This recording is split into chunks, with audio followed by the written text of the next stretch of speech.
Welcome back to the Chasing Common Ground podcast. Today is a special episode in honor of my 33rd birthday, and I'm going to be going through a series of questions, basically recapping my life so far and hopefully helping out with some of the experiences that I've gained. The first question is, looking back on your 20s, what is one belief or mindset that you had that you've completely changed your stance on now at 33? I think the thing that stands out to me the most would be kind of how I see career paths and how I see limiting beliefs. I think I've changed my thoughts on limiting beliefs. I don't hold myself back nearly as much as I did in my 20s, and I try to see the possibilities for other people as well. Whereas in my 20s, I may have been more discouraging of others because I couldn't see it in myself. So, next question here is, if I could send a message to my younger self at 23, knowing everything that I do now, what would you say? And do you think 23-year-old you would actually listen? It's tough to say. When I was 23, I was very reluctant to travel. I had to have friends convince me to travel. They almost had to sit me down and talk to me about the pros and cons. And the reason why I wouldn't do it was because of money. I was just thinking I need to just put money away into a savings account because that's just what you do. I wasn't very clear on how to invest money, where to invest money. I just thought that I needed to be a responsible adult and that I wasn't ready to be going on trips until I had a lump sum of cash that I could spend. And they kind of taught me that it's okay to take some risks, especially if you gain experience in the process. So the next question here is, what's something about your daily life or routine that might surprise your listeners? Something they wouldn't expect based on what they know about you. So my answer for this question is that there's a lot of days where I have to kind of come up with ways to be positive. I'm not just always positive. I'm not always in a good mood. And so there's a few songs, they're all named Good Day or some variation of Good Day, that I will play at the start of the day just to kind of get myself in the headspace that even if I'm nervous about something, even if I'm falling behind on something or things aren't going quite according to plan, or maybe I'm injured or sick, I'm going to find a way to make a good day about it. And some people will force a smile, some people will, there's all kinds of strategies that people might use, but that's the strategy that I use. So the next question here is, what's a personal challenge or struggle you faced in the past year that you haven't talked about publicly, and how have you worked through it? I'm going to choose one within my career. So it has taken me about a year and a half to put out some of the material that I've been working on. And the reason that I have struggled with it, and what this material is essentially educational material for other coaches in teaching them how to edit video. Really, anybody could take this. And I've also been developing a course on starting up a podcast. And I always feel like there's someone who knows more than me about it. And because of that, I don't take the leap. What I ended up doing to combat this was actually talk to a good friend in the industry and got him to recommend me some books that are geared towards this very specific struggle. And the clarity that it gave me was that in most cases, the people who feel this reluctance to put themselves out there are the people whose contribution would move the needle forward the most. And so I'm just kind of giving myself a nudge to put more of my work out into the space. And it feels silly even saying it. I feel like, who am I to take up more space with my career when I already occupy a lot of space, but that is something that I struggle with, which I didn't think that I would, but here we are. And I don't talk about it because I don't want to draw too much attention to it, because there's plenty of much more serious, much more pressing things to occupy our thoughts. But we're going to go on to the next question here. Next question is, if someone met you for the first time today, what's one thing they might assume about you that isn't actually true? So I tend to kind of assume that people will look at me and they'll kind of see like a bigger guy, bald head, beard, and they'll assume all of my interests. I mean, I do fit the stereotype in some instances, but at the same time, I don't. So, like, I do jujitsu, bald, podcast, white. A lot of people could kind of see me as being a Joe Rogan type. But at the same time, there's quite a wide array of people that I connect with. There's a lot of people that I've learned from in my life, and if you were to gather them all, it would literally look like a UN meeting. I believe in incorporating diversity in all things, and not in a optics manner, but more in a merit-based manner. And you'd be amazed that what you can learn when you go into life with an open heart. I think that's the best way to put it, is just rather than being closed off to opportunities, be open to opportunities. And when you're open to opportunities, you can filter people through based on their intelligence. You can filter people through based on their character or their integrity or their compassion or their empathy, but you will still find a diverse group of people.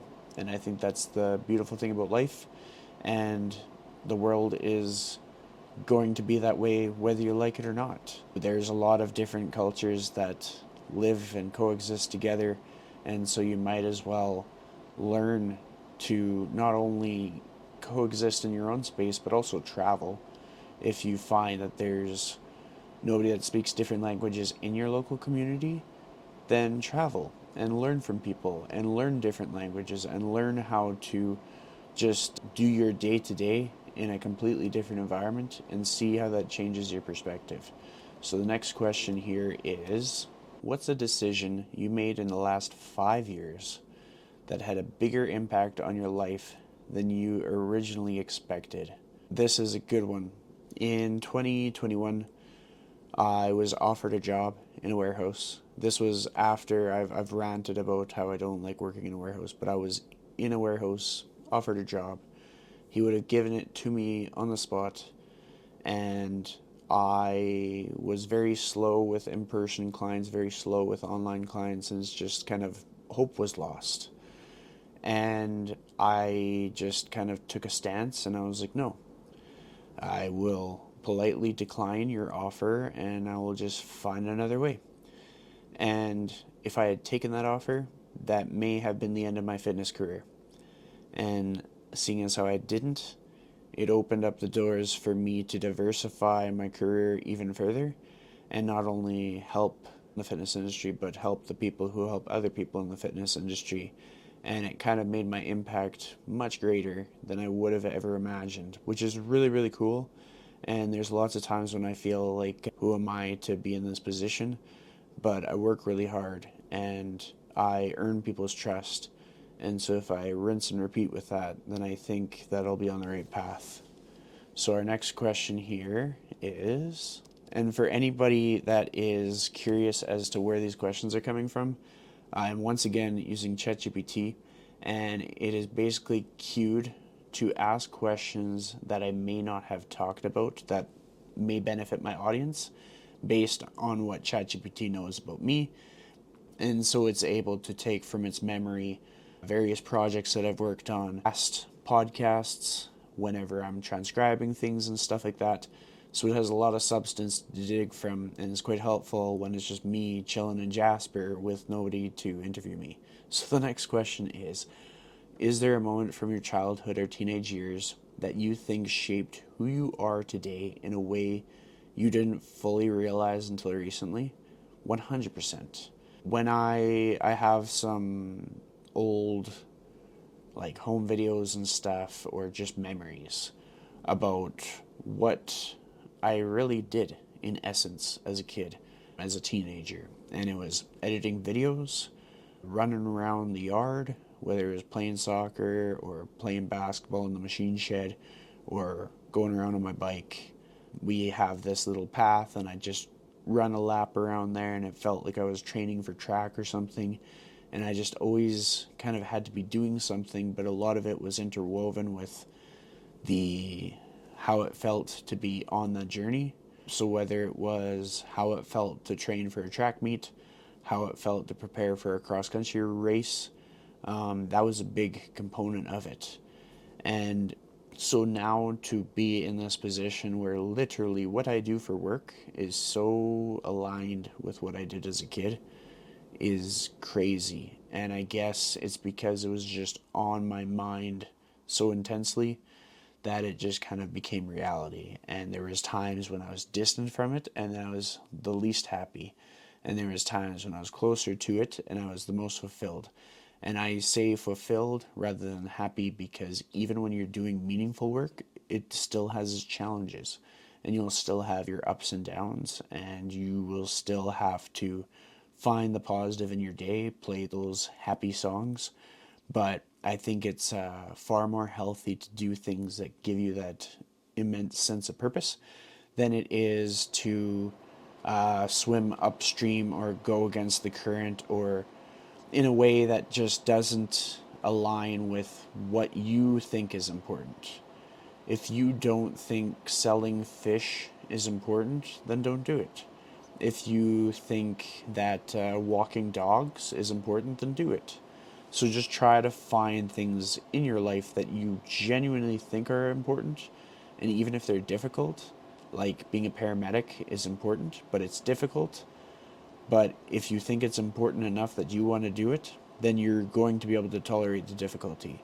For me, helping people get healthier and helping people feel confident, have a sense of purpose, find meaning in life, that's important enough to me that I'm willing to stick it out in an industry and a line of work. Self-employment is not easy, and being in the fitness industry is not easy, but I'm willing to stick it out because that purpose kind of makes it worthwhile, makes it worth having grit and resilience to push through.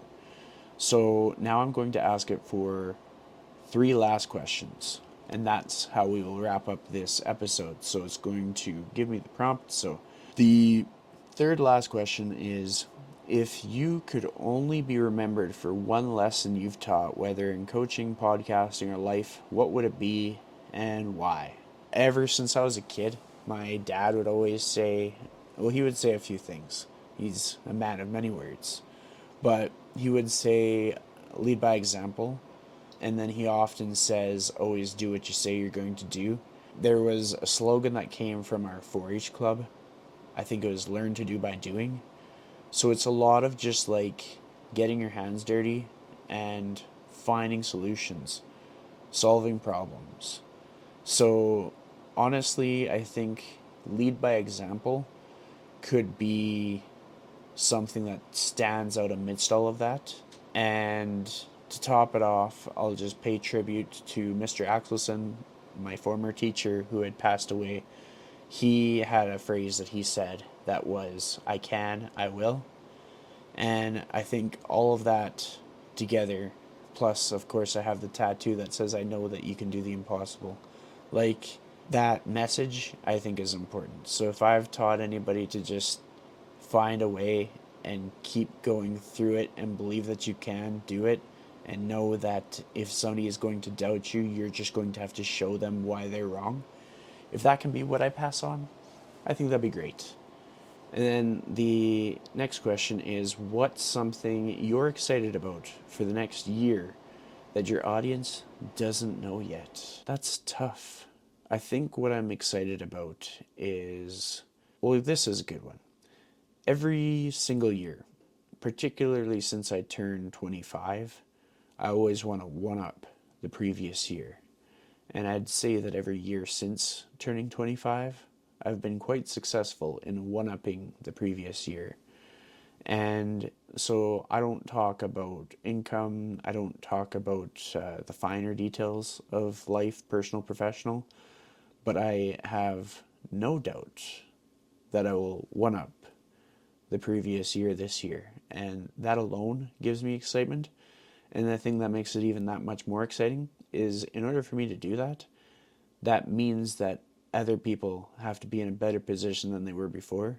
And that's exciting. So some people who either are in my world or have yet to be in my world are going to benefit from my progress in the next year. And that's a pretty cool thing. So I'm looking forward to that. And there's going to be some people who are veterans in the space, in the fitness industry. There's going to be people who have never been to a gym. There's going to be people who have been to the gym for 20 years. It's going to be a wide variety of people. Nobody is safe from my wrath of progress. And then finally, the last question is, if 43-year-old you could give you advice today, what do you think he'd say? So just to clarify, we are going in the future 10 years, and I am just guessing what future me would say. And I would assume that future me would say something along the lines of, don't stop doing what you're doing, because I think probably future me understands how frustrating it can get sometimes when you feel like what you're doing isn't working and you've been doing it for so long. But future me knows something that I don't know. And so whether it be, I think of this through the lens of I've been prioritizing my family as intensively as they would like, and I have been very hardworking in the sense that I know that if I work really hard in my 30s, it'll pay off in my 40s. So maybe my 43-year-old self is basking in the benefits of that. And I know that there's a lot of things that I've tried a few times that have failed. But maybe if I try one more time, then it'll be successful. And so that could be in the realm of my career. So that's, in jiu-jitsu.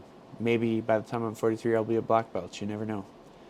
And with that, I will finish up this episode. I just want to thank you so much for watching the show, listening to the show, being along for the ride.